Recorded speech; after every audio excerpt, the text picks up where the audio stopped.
Nos anos seguintes, houveram uma revolução de descoberta na parte da estrutura da matéria.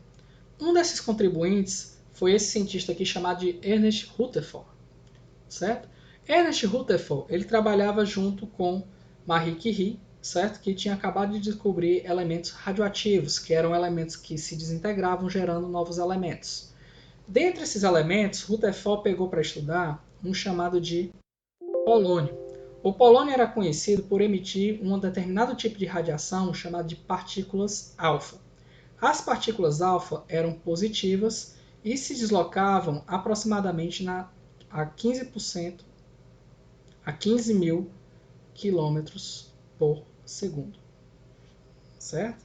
E seria aproximadamente 5% da velocidade da luz. Então, para testar a composição da matéria, o que foi que o Rutherford fez? Ele pegou uma amostra de polônio e confinou dentro de uma caixa de chumbo, que era um metal resistente que não permite passar radiação por ele. E ele deixou um pequeno furo para que todas as partículas alfa saíssem por ele, canalizando assim a trajetória delas. Na frente das partículas alfa, ele moldou uma pequena e fina folha de ouro. E em volta dela, ele colocou um anteparo de seleneto de zinco, que quando a partícula alfa bate, fica um pontinho branco. Então, o objetivo desse experimento era medir os desvios provocados na partícula alfa através das folhas de ouro. Então, o que acontecia? Pelo modelo de Thomson, a consistência de um pudim mole, se você pegar um objeto nessa velocidade, ele consegue atravessar o pudim com uma grande facilidade, certo? Mas, no entanto, o que foi observado? Que a cada 2.000 partículas, uma apresentava um grande desvio, superior a 90 graus. Então, a cada 2.000 partículas, uma voltava. Então, o Rutherford começou a analisar. Rapaz, para acertar e voltar, é porque está batendo numa coisa muito densa. Quanto é que dá essa densidade? Aí ele fez o cálculo da densidade e calculou quanto é que seria. Só que aí tem um problema.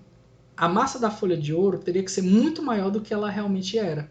Então, tem alguma coisa errada aí. Não é só a densidade que está fazendo essa partícula alfa voltar. Aí ele disse que teria um segundo fator que estaria fazendo essa partícula alfa voltar, além da densidade. E esse fator seria uma repulsão eletrostática. Como a partícula alfa era positiva, para ela voltar, ela teria que estar passando perto de uma região com alta concentração de carga positiva, certo? E aí ele imaginou, calculou quanto é que teria que ser essa densidade, e ele chegou à conclusão que a maior parte das cargas positivas elas vão estar confinadas numa pequena porção do espaço. As cargas negativas elas vão ficar fora desse espaço. Então, o que foi que ele foi concluindo?